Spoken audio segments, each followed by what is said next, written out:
Hello guys.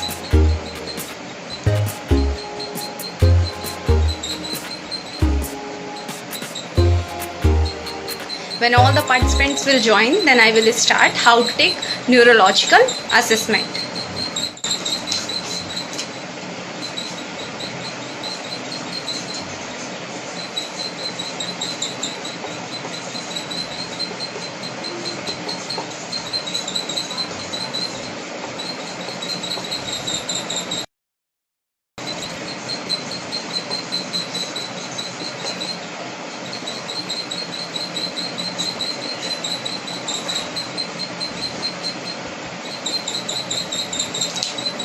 So, all of you are ready? Hello to everyone.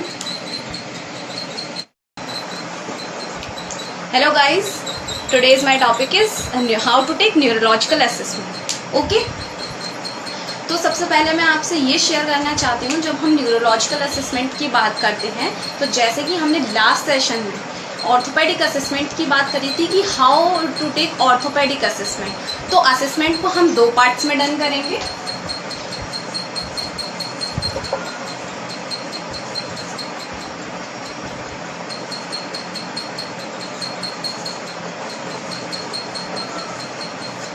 Subjective and objective.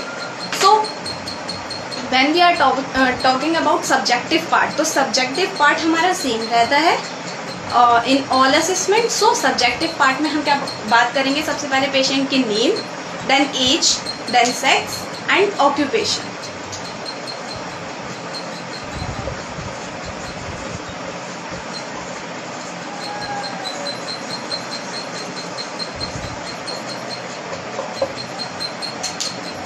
सो जब हम बात करते हैं असेसमेंट पार्ट की, तो please listen to me very carefully कि जब हम असेसमेंट ले रहे हैं तो असेसमेंट हम दो कंडीशंस में लेते हैं. When patients are admitted in ICU, okay, and when patient will come in your clinic, okay. In both conditions there is a difference. Please listen to me very carefully. जब हम बात करते हैं आईसीयू वाले part की, okay, when we are talking about related to ICU part, तो I don't know what is the condition. Patient जो है वो कौन सी कंडीशन में है, सीरियस है, माइल्ड है, मॉडरेट है, he or she will able to speak और टेल देम कि हमारी चीफ कंप्लेंट जो है वो क्या है. सो जब हम बात करते हैं आईसीयू वाले पार्ट की, तो वो हमारा सेशन अलग होता है. जब हम बात कर रहे हैं क्लिनिकल पार्ट की कि पेशेंट आपकी क्लिनिक पे आया है या आप कहीं और पेशेंट का असेसमेंट ले रहे हैं, तो सबसे पहले सब्जेक्टिव पार्ट में आप क्या पूछना स्टार्ट करेंगे? पेशेंट का नेम, एज, सेक्स. इसके बाद जो फोर्थ पॉइंट है occupation. Occupation is one of the most important part of the assessment, because due to occupations most of the conditions are developed. If patients doing long time sitting job, long time walking और long time riding job, ठीक है, अगर ये सारी jobs हैं तो क्या है, पेशेंट्स को बहुत सारी कंडीशंस डेवलप हो सकती है. कहीं ना कंप्रेशन हो रहा होगा, हो सकता है कहीं पे कोई टनल जो है. So occupation is one of the most. So mark the occupation. When we take assessment, जब हम असेसमेंट लेते हैं तो हमें एक चीज़ का और ध्यान रखना है कि हमें पेशेंट से बार बार ये नहीं बोलना कि आपको सेंसेशन, टिंगलिंग मतलब झुंझुनी आती है, सुनपन. We don't ask the patient से कि you are feeling tingling, you are feeling numbness and you are not able to do. So sometimes patient is psychological based, so every time they said कि या ऐसा भी होता है, या it's also happened. So when we take assessment, please only listen very carefully to the patient कि what they want to say, कि वो क्या कहना चाह रहा है, एंड जो पेशेंट है वो किससे रिलेटेड अपनी प्रॉब्लम शेयर कर रहा है. ओके, फिर उसके बाद हमारा पॉइंट आता है present history of illness. As we already discuss that present history of illness जो होती है it's also important part. In present history of illness we describe chief complaint in our language. Okay, हमें जो present history of illness होती है उसमें हमें क्या करना होता है कि जो पेशेंट ने चीफ कंप्लेन बताई हमें क्या करना है, उसको अपनी लैंग्वेज में लिखना।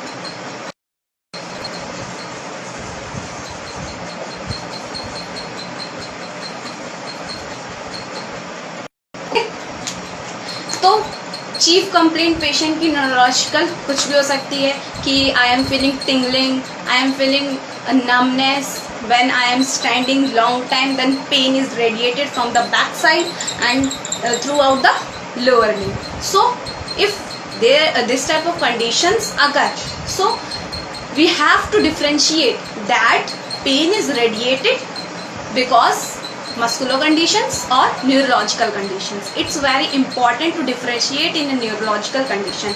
Okay, इसमें बहुत important रोल प्ले करता है कि हम उसको सबसे पहले डिफ्रेंशिएट करें. Okay, are you able to listen me?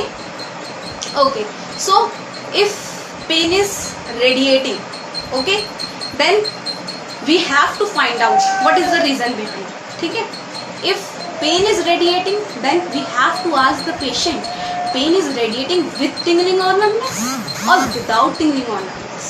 Okay, if it is occur without tingling or numbness, it may be it's due to muscular conditions. If pain is radiated with the tingling or numbness, that it may be due to some neurological conditions like nerve compression, nerve irritation, हो सकता है lumbar canalis stenosis हो रहा हो, ठीक है, inflammation, irritation, whatever the cause behind this.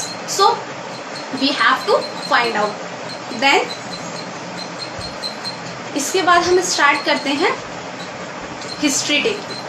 History taking में क्या होता है कि अगर आपके पास पेशेंट आया है, patient will come in your clinic. Actually मुझे दोनों लैंग्वेज यूज़ करनी पड़ रही है, इन हिंदी और in English, because some of the participants want that I she और he is not able to understand Hindi. So please don't mind if I repeat one sentences twice. Okay, then history जो होती है बहुत important role play करती है. History में सबसे पहले हम पूछते हैं आपकी past history. when we are talking about, we have to ask the patient on set if patient complain that pain is radiating. For example, pain is radiating from elbow to thumb. Okay, and some patient said pain is radiating from neck to hand, arm, forearm. तो onset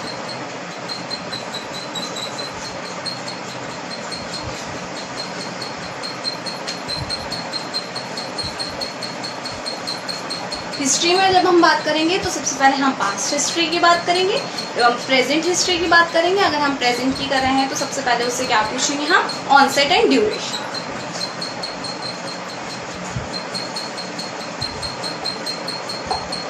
कि कब से हो रहा है. Okay, उसके बाद mental status, because due to neurological conditions mental status is also altered. So after the onset of duration we have to discuss mental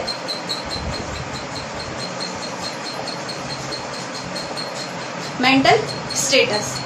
Then speech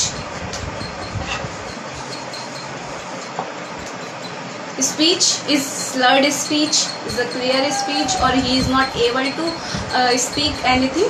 So due to neurological conditions. So anyone tell me कि in which condition speech is affected, when the brain is right side or left side?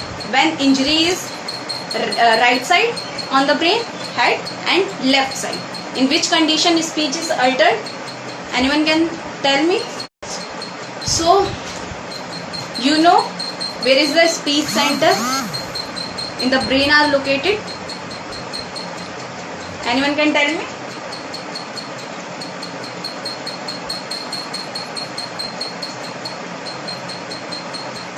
So if speech is altered, so अगर कोई patient नहीं बोल पा रहा है तो सबसे पहले हमें क्या करना है, ये डायग्नोस करना है कि स्पीच जो है वो किस वजह से नहीं बोल पा रहा है.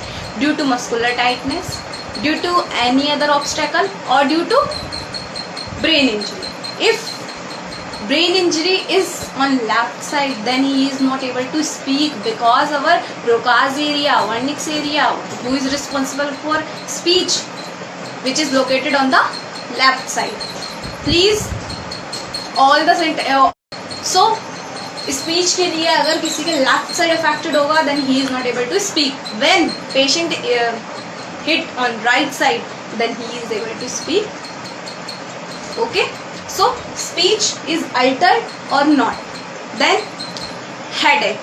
पेशेंट हमारे पास आया अगर कोई न्यूरोलॉजिकल कंडीशन से बिलोंग कर रहा है, तो वी हैव टू आस्क कि हेडेक होता है कि नहीं होता. वो कहेगा यस होता है, तो उसे पूछेंगे कब से होता है, कैसा होता है, किस टाइप का होता है. Because headache is also a lots of type plus more than 300 plus. So what is the reason behind headache? Okay, speech, headache, then movement and sensations. He is able to do movement or sensation also.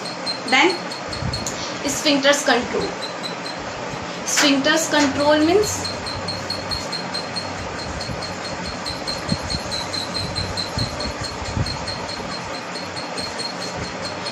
as you know, in our body lots of sphincters are present.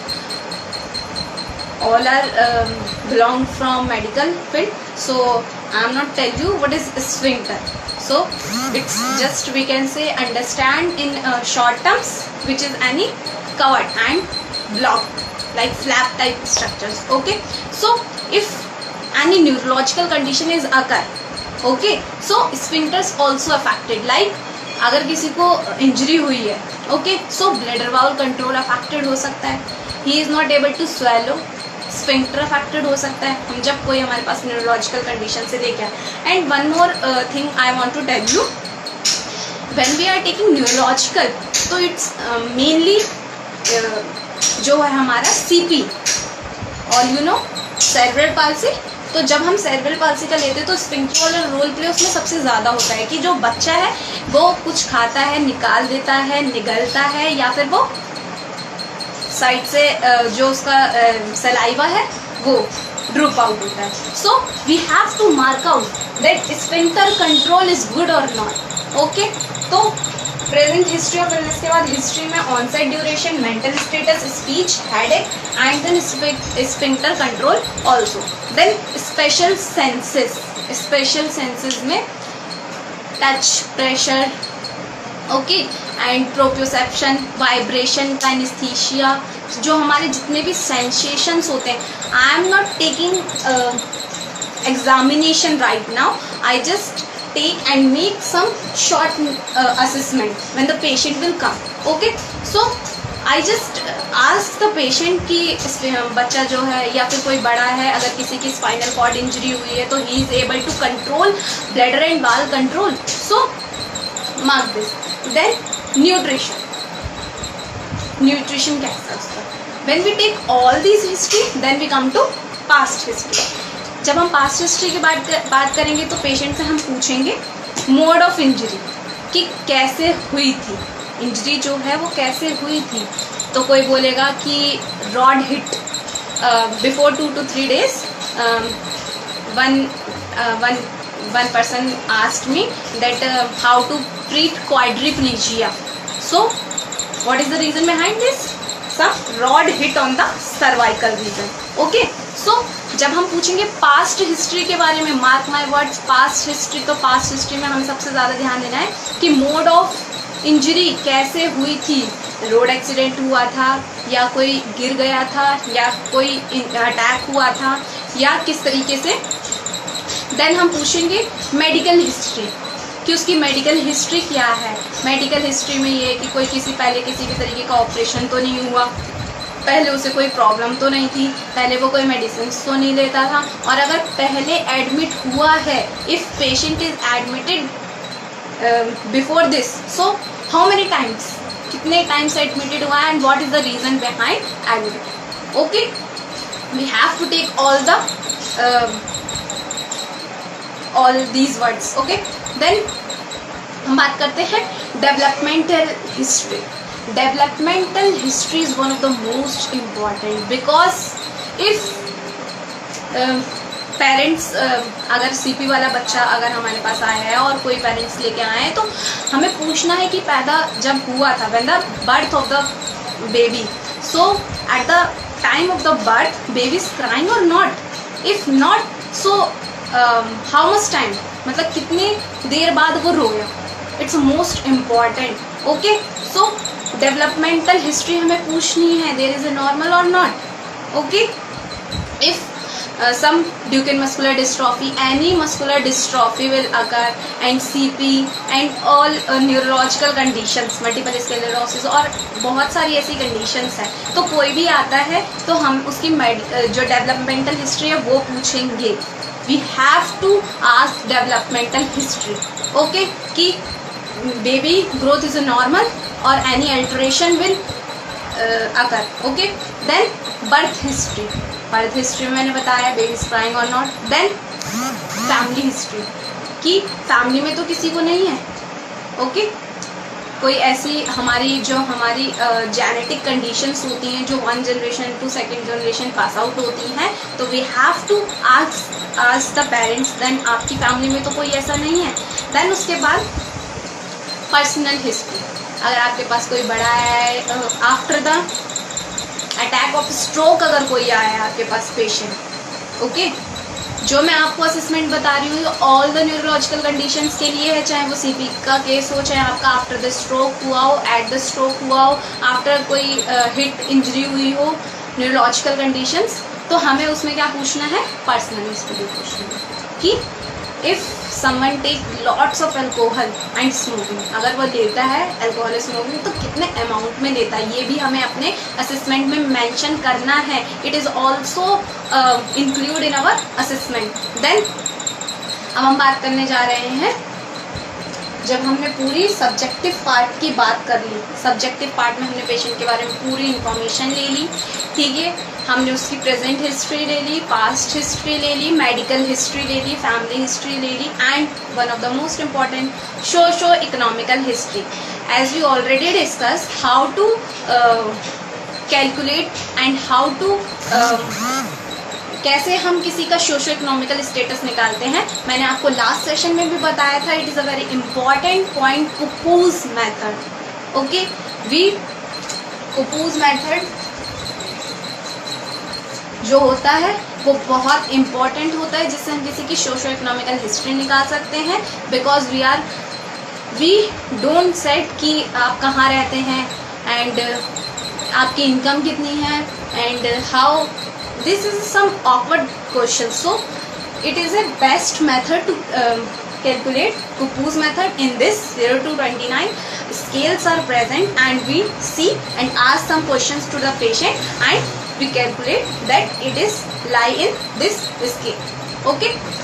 then उसके बाद हमारा जब subjective part finish हुआ तो अब हम आते हैं ऑब्जेक्टिव पार्ट। ऑब्जेक्टिव पार्ट हम 3 पार्ट में डिवाइडेड करेंगे। सबसे पहले है on observation, then on palpation, then on examination, okay।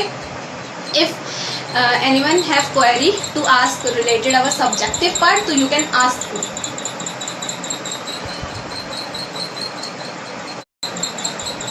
some participant want to know Kupu's method. After this session I will send the notes of Kupu's method. It is a method, it is in the form of a table, okay। ये एक table की form में होता है जिससे आप patient से कुछ क्वेश्चंस करेंगे। आफ्टर देन वी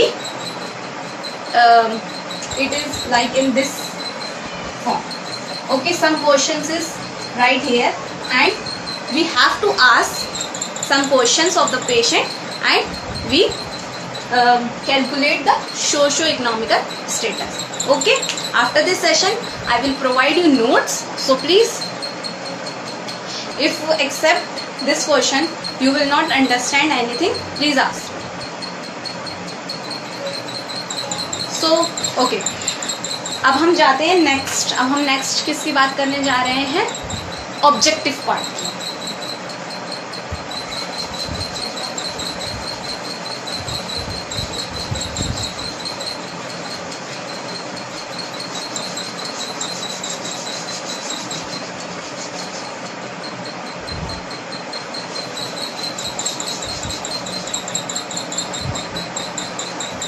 जब हम बात करेंगे ऑब्जेक्टिव पार्ट की, ऑब्जेक्टिव पार्ट को न्यूरोलॉजिकल में बहुत ध्यान से देखना है हमें।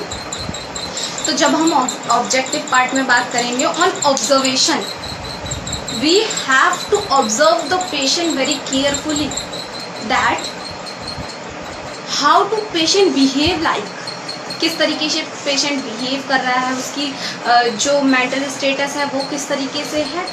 If we missed one some point from here then we make wrong assessment and it's a very bad for the patient.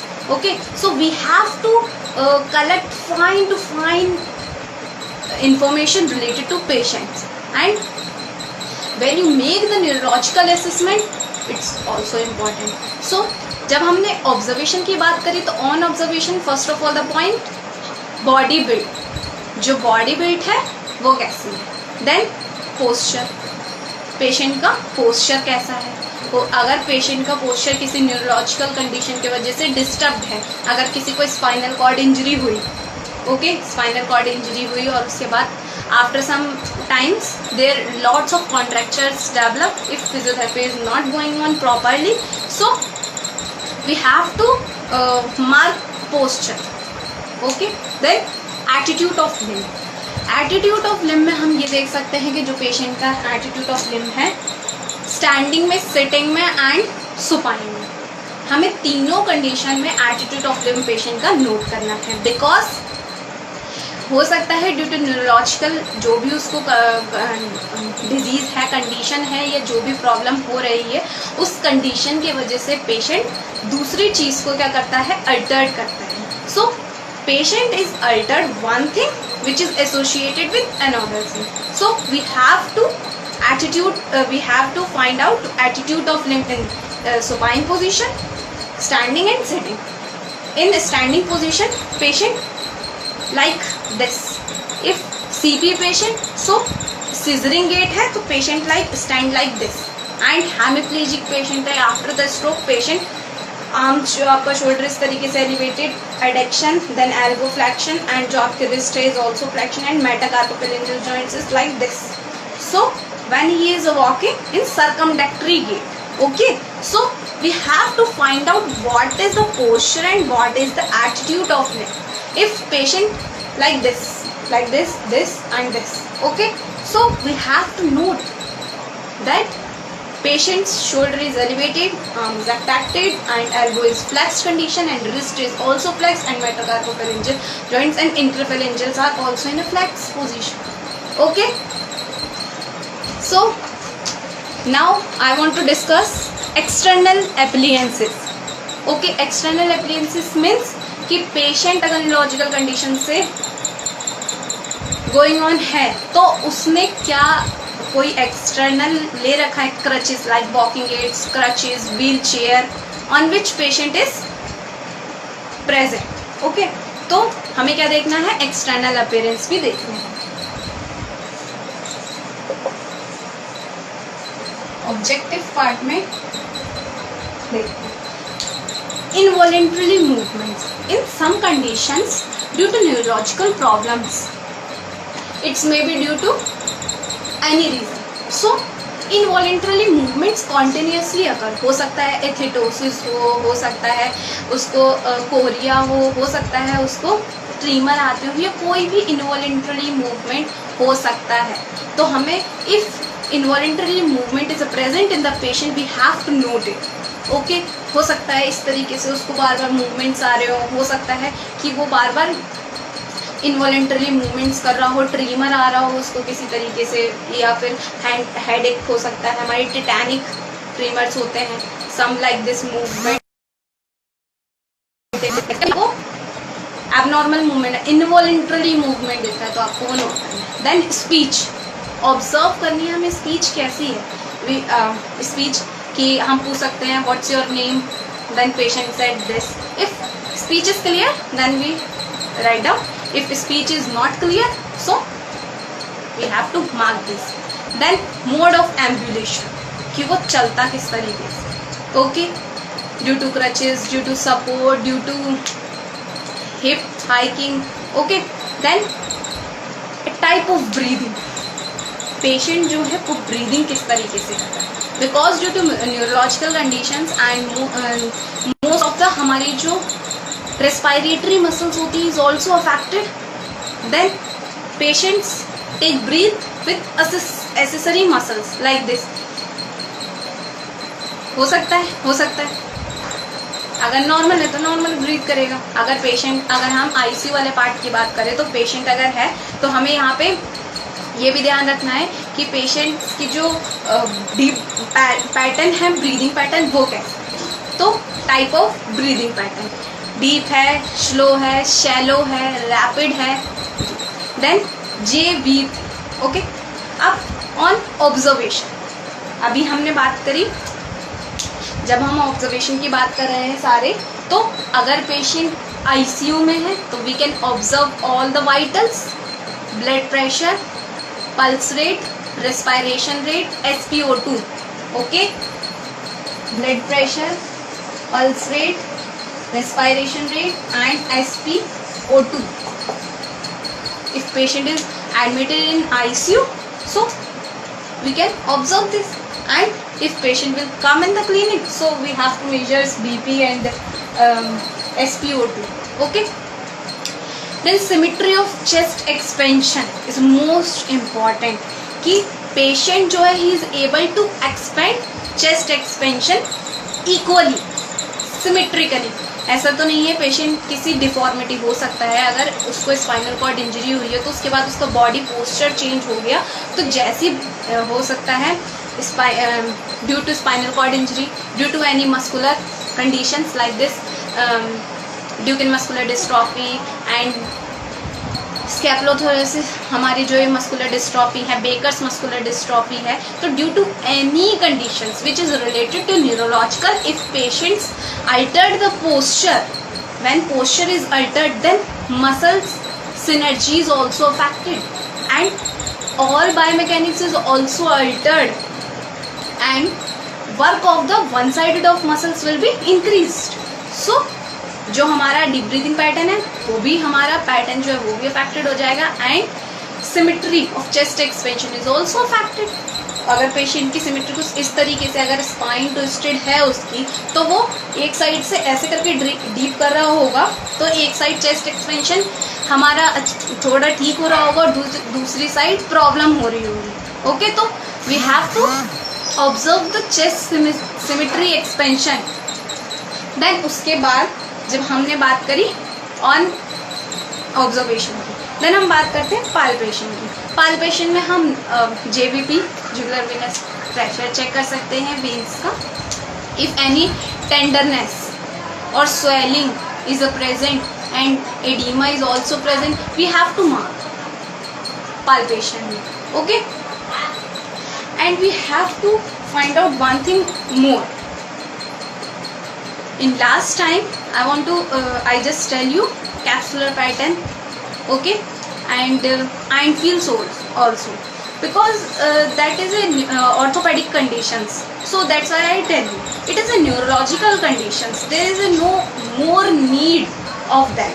So I am directly tell you on examination. Examination is one of the most important part of whole neurological assessment. जब हम core neurological assessment की बात करते हैं तो सबसे ज़्यादा हमारा क्या इम्पोर्टेंट है, एग्जामिनेशन पार्ट। ओके, सो एग्जामिनेशन को हम किस तरीके से देखेंगे, सबसे पहले हम देखेंगे Glasgow coma scale. All know about the GCS scale. GCS हम बात करने जा रहे हैं ऑन एग्जामिनेशन की।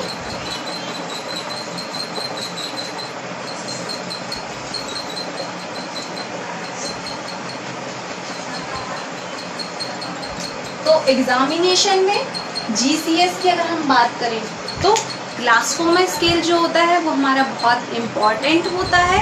इफ पेशेंट इन ICU और patient will come on clinic, in both condition we have to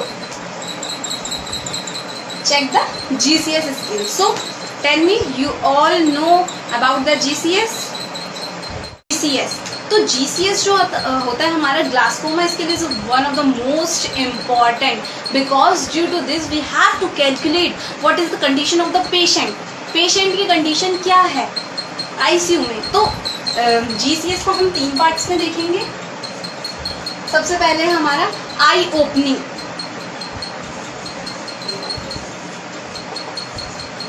then second है हमारा मोटर रिस्पॉन्स,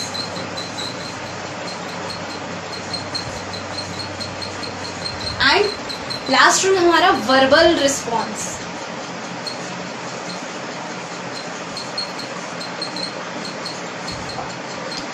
तो when we are talking about GCS eye opening, जब हम आई ओपनिंग की बात करते हैं, इफ़ अगर किसी को इंजरी हुई है, सीवियर इंजरी हुई है, हेड इंजरी हुई है, या किसी तरीके का हैमरेज हुआ है, या फिर किसी को इस्चीमिया हुआ है, स्ट्रोक अटैक है, या कोई बच्चा है जो कि सफ़र कर रहा है आपका मेंटल अडल्ट कंडीशन से है, एबनॉर्मल ग्रोथ हो रही है, एबनॉर्मल डेवलपमेंट हो रही है, patient is suffering from CP, any condition. So GCS में सबसे पहले हम आई ओपनिंग का हम इसलिए चेक करते हैं। आई ओपनिंग में हमारे 4 स्केल्स होते हैं। आई ओपनिंग वाले में हमारे 4 स्केल्स होते हैं, 0 to 4।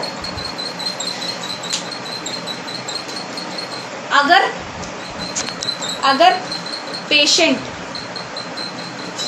वेंटिलेटर पे है या ICU में, या आपके पास आया आई ओपन नहीं कर रहा है, तो उसको हम आई ओपनिंग में 0 स्केल देंगे। अगर पेशेंट ने आई ओपन करा but he is not able to properly open the eye, then we कि अगर पेशेंट ने आई ओपन किया with the feeling of pain, तो पेशेंट ने आई ओपन तो किया बट पेन के साथ, तो grade 3rd। Okay, and 4th condition में patient will eyes open with the normal condition. So second है मोटर रिस्पॉन्सेस। मोटर रिस्पॉन्सेस की अगर हम बात करें, तो मोटर रिस्पॉन्सेस में आपके 6 स्केल्स प्रेजेंट हैं। ओके, मोटर रिस्पॉन्सेस में आपके 6 स्केल्स प्रेजेंट है, 0, 1 to 6। When we are talking about motor, what is the understand by the word of motor? आप motor word से क्या समझ रहे हैं? Motor means movement. Patient is able to do any movement or not.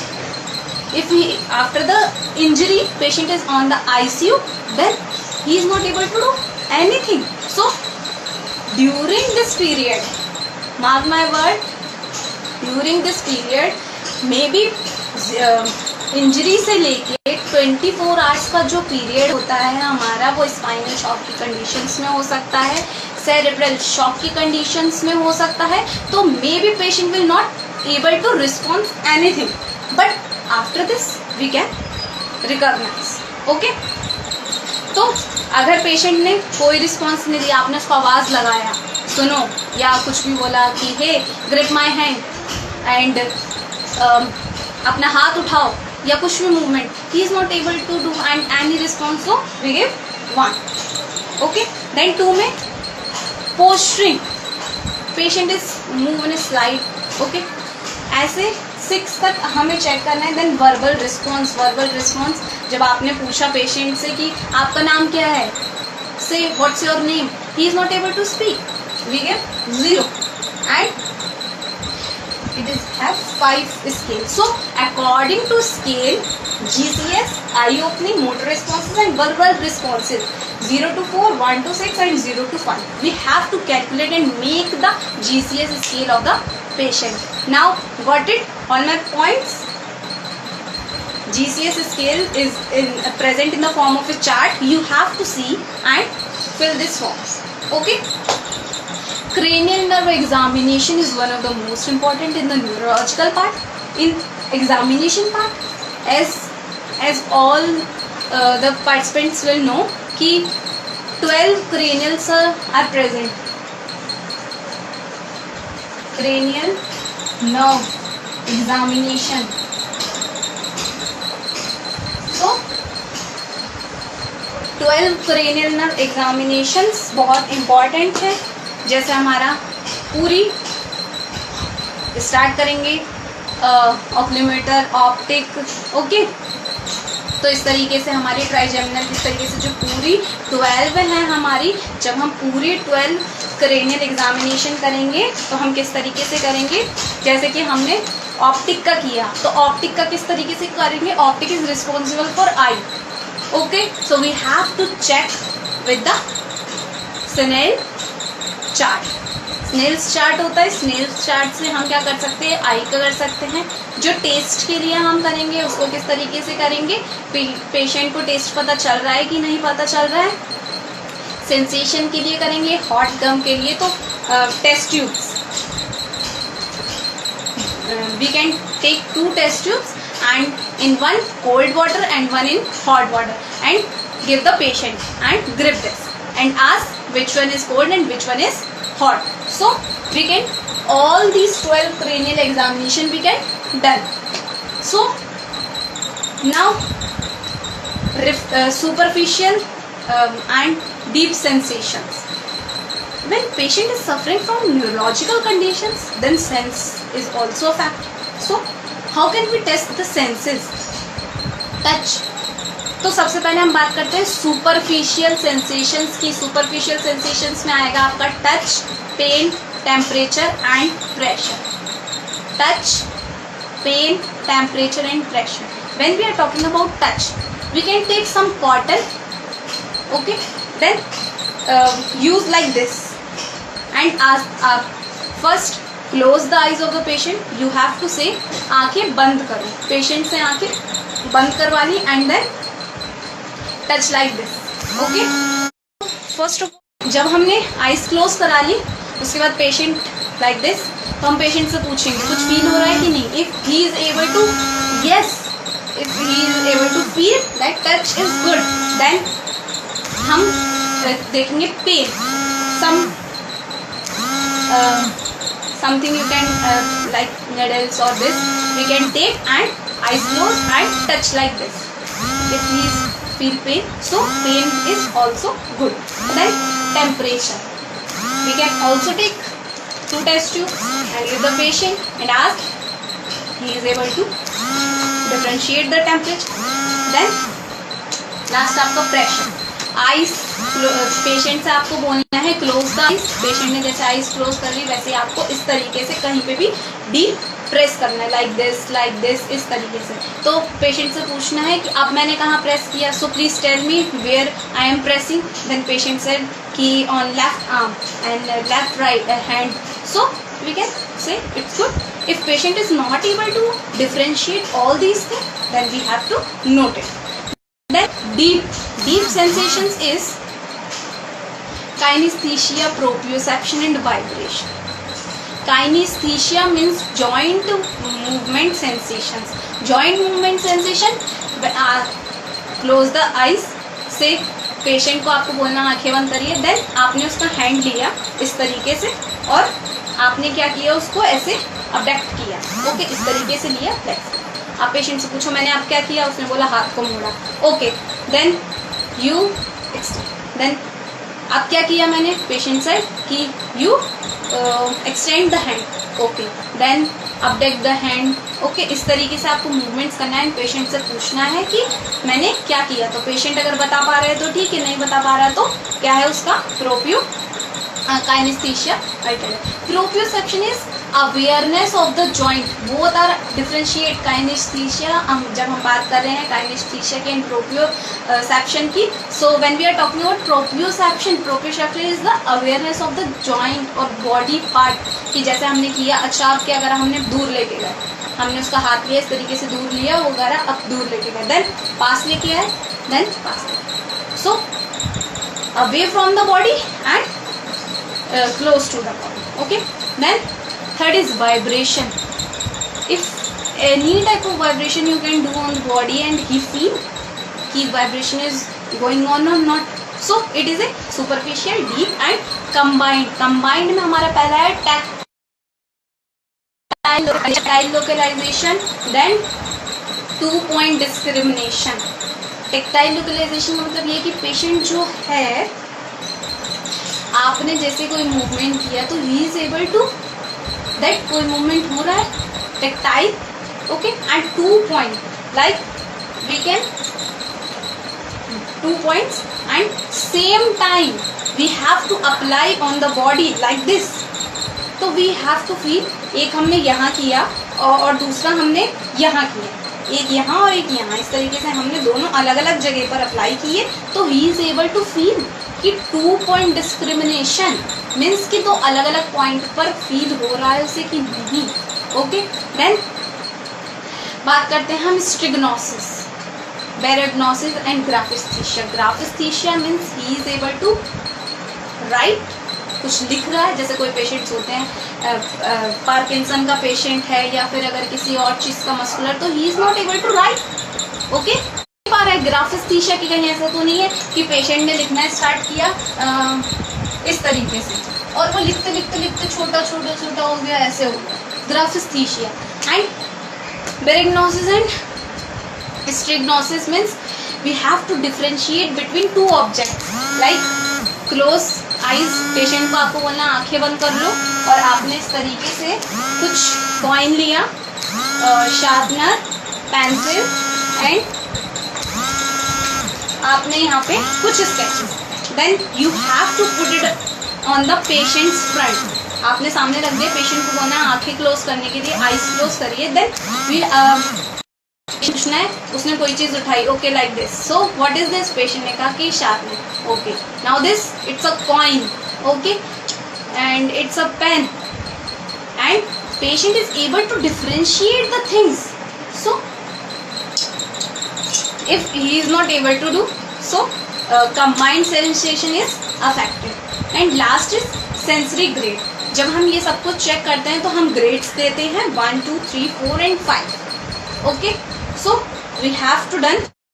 तो अब हम बात करने जा रहे हैं मोटर असेसमेंट्स. ओके,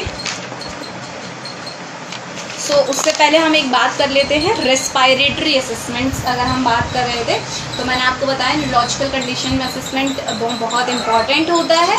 तो जैसे मैंने आपको अभी न्यूरोलॉजिकल कंडीशंस में बताया कि हमें क्या करना है, जीसीएस देखना है, क्रेनियल नर्व एग्जामिनेशन करनी है और क्या करना है, हमें जितने भी मैंने अभी सुपरफिशियल सेंसेशंस बताए, we have all to mark this. Then reflexes. Reflex is one of the most important for the neurological. If injury is occur, head injury is occur, अगर किसी पेशेंट को हेड इंजरी हुई, hit on the road और bike, सो अगर कोई patient ICU में है, लेटा हुआ है, आप उससे तो पूछोगे नहीं कि भाई यू हैव टू से कि इट्स 1, 2 और 3, 4. No, he is not able to do, he is just like. Then we have to use knee hammer. Okay, it is the upper part and it is the lower part. We can use this knee hammer and check the reflexes. कैसे check करने हैं, I will tell you.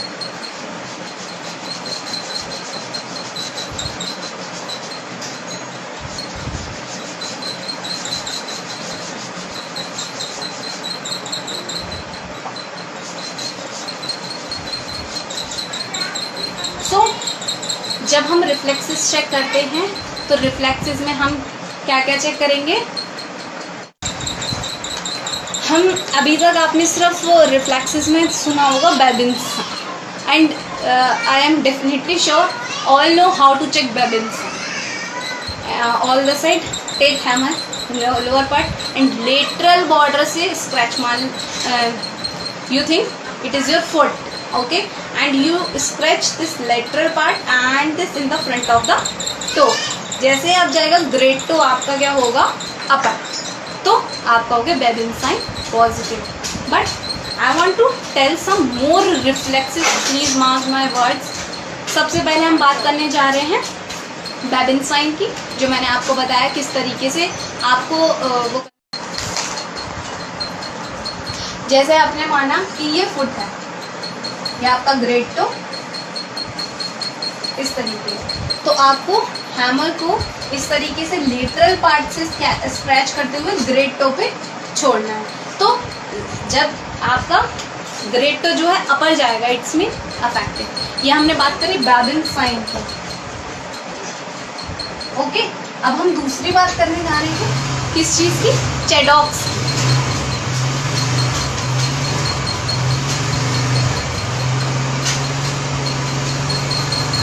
Anyone can tell me what is Chaddock's reflex? Chaddock's reflex जो है आपका, उसको हमें किस तरीके से करना है? हमें इसको किस तरीके से करना होता है? Lateral side of the foot, इसमें भी same lateral side of the foot but beneath the medial malleolus. जो हमारा मीडियल मेल्युलस होता है उसके जस्ट नीचे से हमें स्क्रैच करते हुए चेक करना होता है। तो जैसे ही हम स्क्रैच करेंगे तो चैडॉक साइन में क्या होगा? सेम रिस्पॉन्स आएगा जिस तरीके से बैबिंग साइन का आया था आपका, ग्रेट टो ऊपर की तरफ एंड बाकी फेरेंजेस स्प्रेड आउट। ओके, देन अब हम बात करने जा रहे हैं थर्ड, ओपेनहेंस पॉलिसिस। अच्छा, ओपेनहेंस पॉलिसिस, अब हमें ये भी डिफ्रेंशिएट करना है कि जब हम बात कर रहे हैं कि पैथोलॉजिकल की अगर बैबिन साइन आया है पॉजिटिव तो पिरामिडल ट्रैक्ट लीजन और हमारे ऑर्गेनिक हेमिप्लीजिया हो सकता है। अगर ये आया है तो पिरामिडल ट्रैक्ट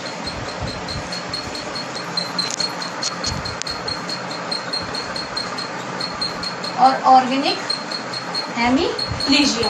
ओके, अगर आपका बैबिन साइन पॉजिटिव आया है तो इट्स मीन आपका पिरामिडल ट्रैक्ट अफेक्टेड हो सकता है। ओके, एंड आपका ऑर्गेनिक हेमिप्लीजिया हो सकता है। देन थर्ड, अगर चैडॉक साइन अगर आपका पॉजिटिव आया है तो it's mean pyramidal tract lesion affected है। ओके, देन थर्ड हम बात करने जा रहे हैं ओपेनहेंस। ओपेनहेंस जो होता है उसमें स्ट्रोक हमारा antero medial tibial surface, antero medial, anterior आगे वाला पार्ट, मीडियल बीच और क्या हमें टीबियल पार्ट को, मान लीजिए ये हमारा लेग है इस तरीके से,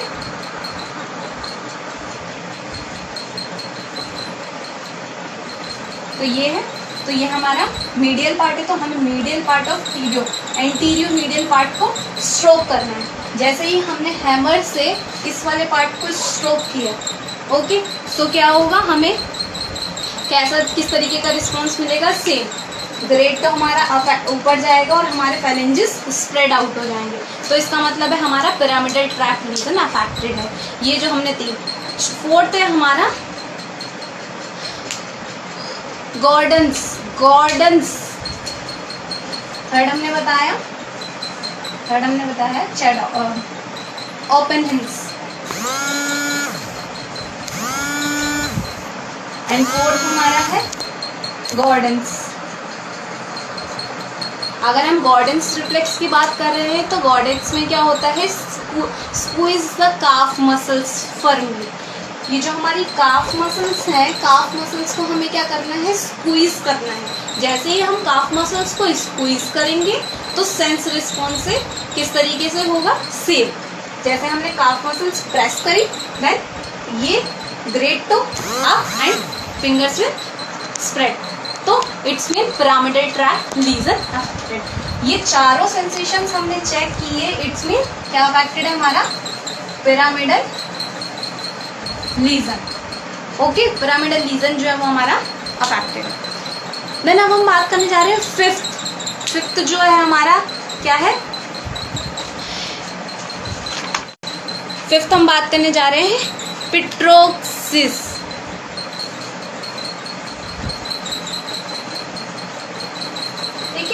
पिट्रोक्सिस, पिट्रोक्सिस की अगर हम बात करें तो percussion of tibial anterior muscles. Tibialis anterior जो हमारी मसल्स होती है, हमें उस पर परकशन मतलब टैप करना है इस तरीके से। जैसे हमने इस टीबियस एंटीरियर मसल्स पे टैप करेंगे तो क्या होगा? हमारा dorsiflexion and supination of foot, dorsiflexion and supination. Okay, it's a supination. तो इस तरीके से हमारा फुट जो ये पैर है ये इस तरीके से ऊपर जाएगा और इस तरीके से सुपे, जब हम इस मसल्स को टैप करेंगे। तो ये हमारा फोर्थ था पिट्रोक्स मेथड। एंड अगर ये है तो इसका मतलब क्या है कि organic disease of central nervous system, मतलब अगर आ रही है, अगर ये हमारा पॉजिटिव निकला, it's mean CNS, central nervous system affection हो सकता है। अब हम बात करने जा रहे हैं ब्रूट्स जिंक्स। 6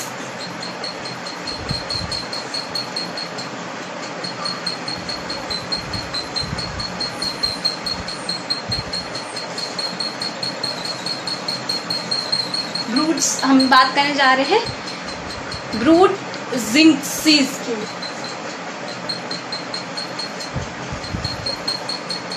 ठीक है, जो ब्रूड जिंक्स हमारा रिफ्लेक्स है, इसको हमें किस तरीके से चेक करना है पेशेंट के? Passive flexion of one lower limb. Means patient अगर सुपाइन लाइन में है और हमने उसका एक लिम्ब का फ्लेक्शन करा, जैसे ही हम दूसरे का एक का करेंगे तो अपोजिट वाला अपने आप हो जाएगा। Okay, so there is a time limit is over, so I am start with my further discussion. I am just talking about reflexes. So you know what how can examine the reflexes? First Babins, then Chadocks, then Opnihensis, then Gordons and then Petrox. Yes, अब हम बात करने जा रहे थे Brude's zinc sign की. So have you all understand what really I want to share with reflexes? All know understand all these 6 reflexes, how we can check and examine? सबको ये समझ आया कि अभी तक किस तरीके से ये जो मैंने 6 reflexes बताए, how we can check this reflexes in the patient and what is the reason behind this.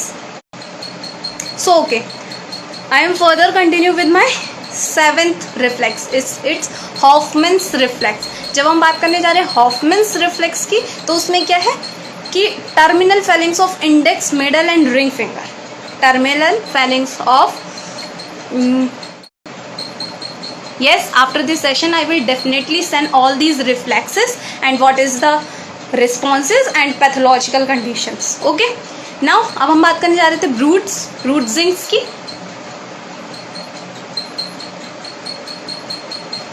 According to condition, according to patient, some participant want to ask, ma'am, all reflexes are required to check if any one of reflex is positive.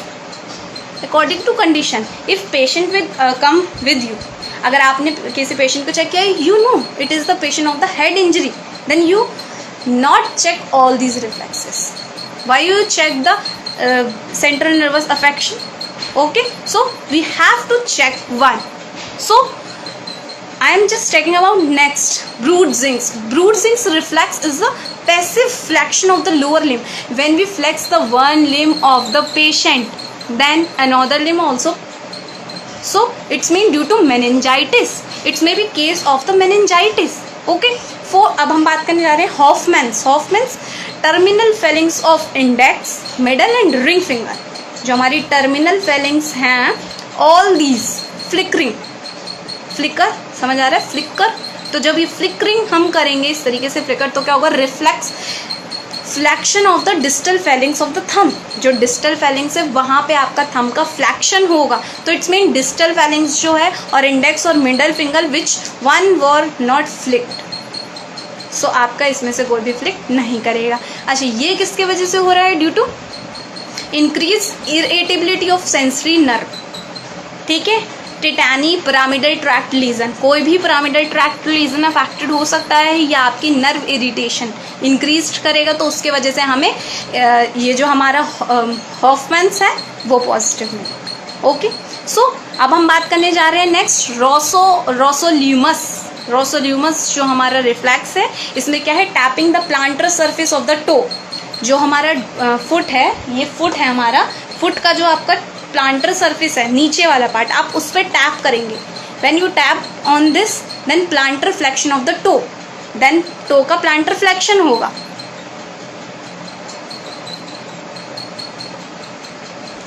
Actually when all the so it's own injury, when they check only one, when you take the assessment, you already know if the patient is in this category, you have to check this reflex for confirmation. So I tell you in all reflexes in the detail, because in whatever the condition you have to check it and confirmed it. So that's why I tell you whole. But if you check the Parkinson, you can head injury, so you can if check Babin sign, it's positive, then you have to understand that what is the cause behind this. So you not want to check all these. Okay. सो अब हम बात करने जा रहे थे रोजोमिलिस. इसमें क्या है? प्लांटर फ्लेक्शन जो है जब उसका टैप करोगे तो वो होगा, it's mean pyramidal tract lesion. Last one है हमारे स्कैफर्स रिफ्लेक्स जो है हमारा pinching of Achilles tendon in middle third, जो हमारा ये एचलीस टेंडन होता है, एचलीस टेंडन पीछे की, तो उसके मिडल थर्ड में if you pinched in the middle third of the Achilles tendon, then flexion of foot and toe. If patient is a normal then flexed response मिलेगा आपको. तो क्या होगा, तो फ्लेक्शन ऑफ द फुट का क्या होगा, फ्लेक्शन एंड टोज का. ओके, तो it's mean organic hemiplegia. It is the case of the plegia. So I just tell you all these reflexes 1 2 3 4 5 6 7 8 and 9.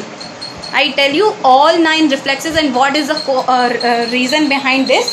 So I am just tell you next. मैं आपको next बताने जा रही हूँ DTR. Reflexes के बाद हम DTR चेक करते हैं. DTR मीन्स हम उससे bicep, tricep, patellar, hamstring and ankle, ये जितने भी हमारे, तो हमें किस तरीके से चेक करना है. पेशेंट है, सुमाइन लाइन में है, किसी भी तरीके से ये बाइसेप टेंडन, जो ये हैमर है, आपको इस तरीके से टैप करना है बाइसेप्स पे. If you tap like this and patient like feel this when patient is conscious. अगर पेशेंट बिल्कुल कॉन्शियस है तो हो सकता है आपको ये रिजल्ट ना मिले, क्योंकि पेशेंट बहुत कॉन्शियस से देख रहा है तो वो हाथ को हिलने ही नहीं देगा. Okay, so when we check these DTR, so we have to talk the patient से. ओके, आपने सुबह नाश्ते में क्या खाया.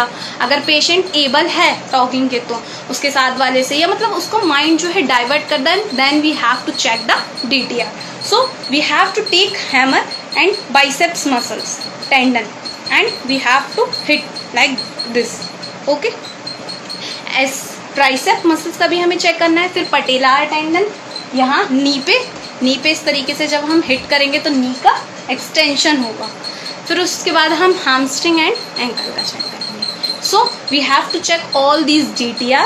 देन ग्रेडिंग ऑफ रिफ्लेक्सेस, जब हम रिफ्लेक्सेस चेक किए थे तो हमें रिफ्लेक्स देना है कि 0 0 minus plus plus 1 then plus plus plus plus plus 4 plus तक हमें देना है. Okay, so after this reflexes and DTR, we have to measure the patient's muscle girth, because if the patient is suffering from any element lesion, you all know कि all the जितनी भी हमारी neurological condition है, या तो upper motor neuron lesion की वजह से होगी या lower motor neuron. So it is due to 2 conditions.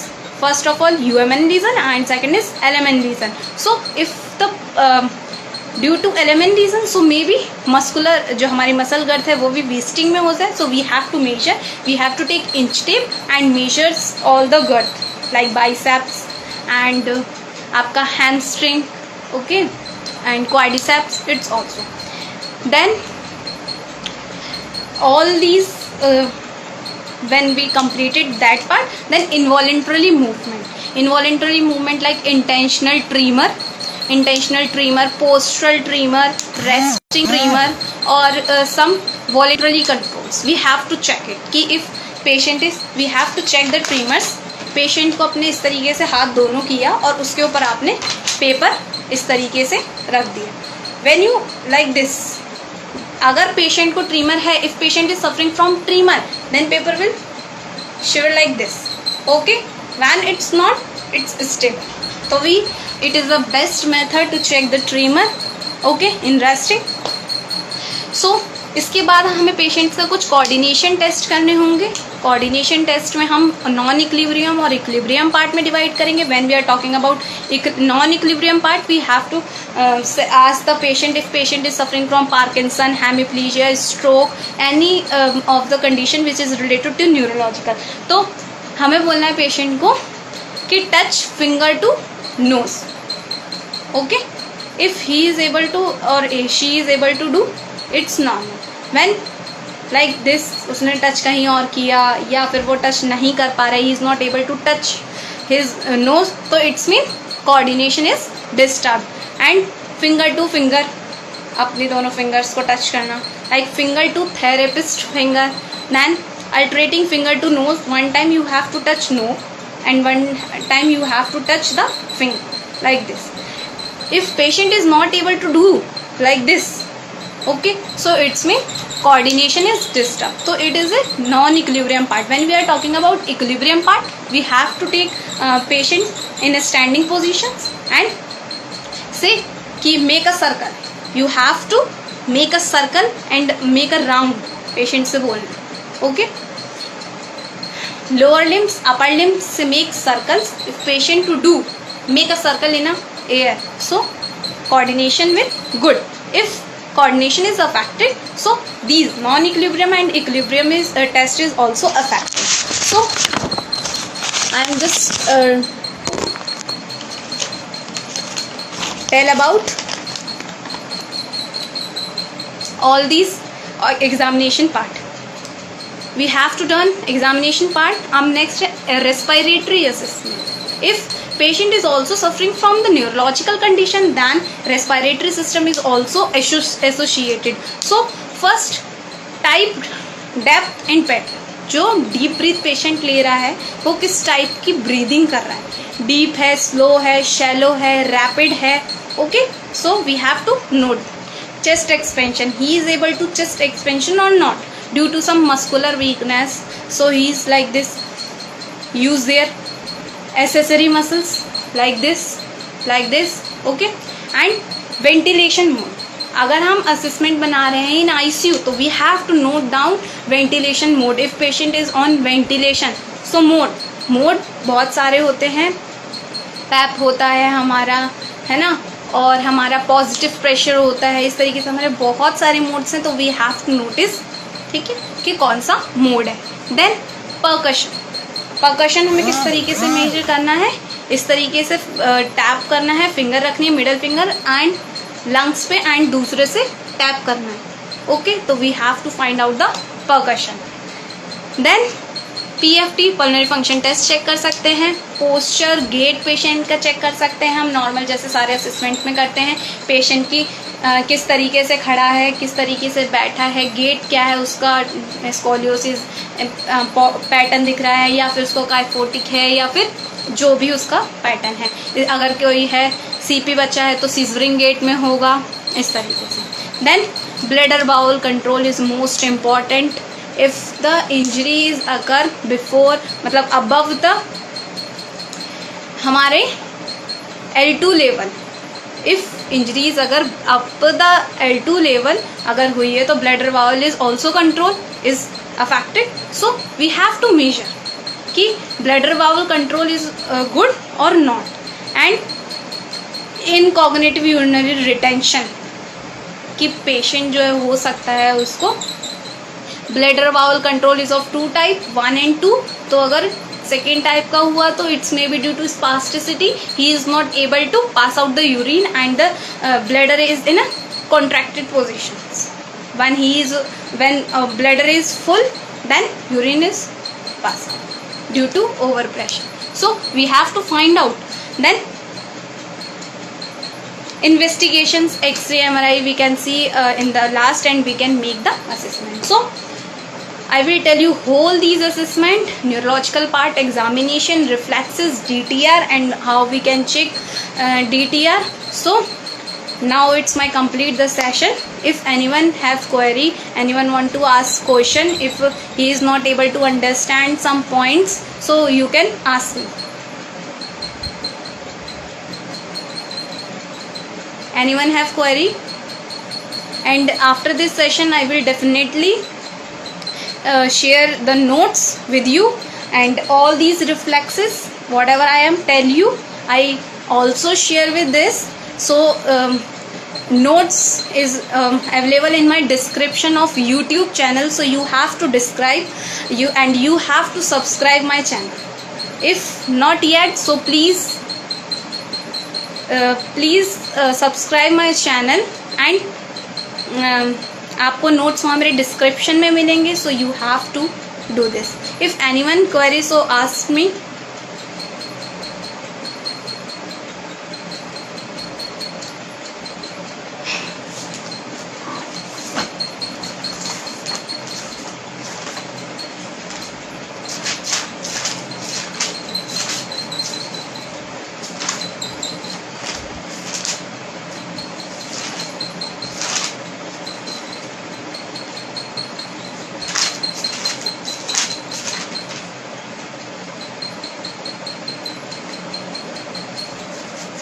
So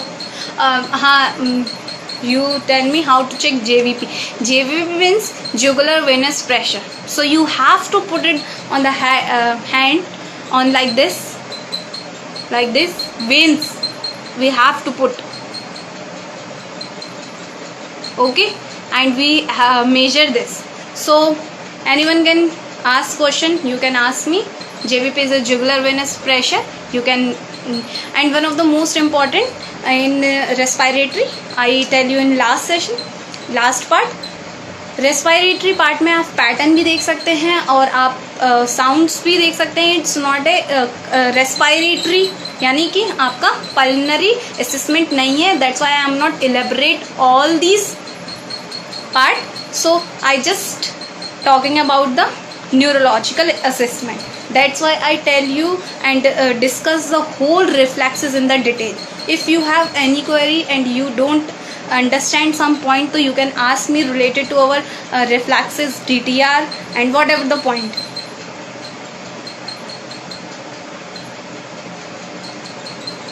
So I just want to close my session and see you soon. And if you not join my group, so you can join my group on WhatsApp also. I will definitely share the link in my description. My YouTube channel is Varsha Physiotherapy. Okay, so I want to close my session.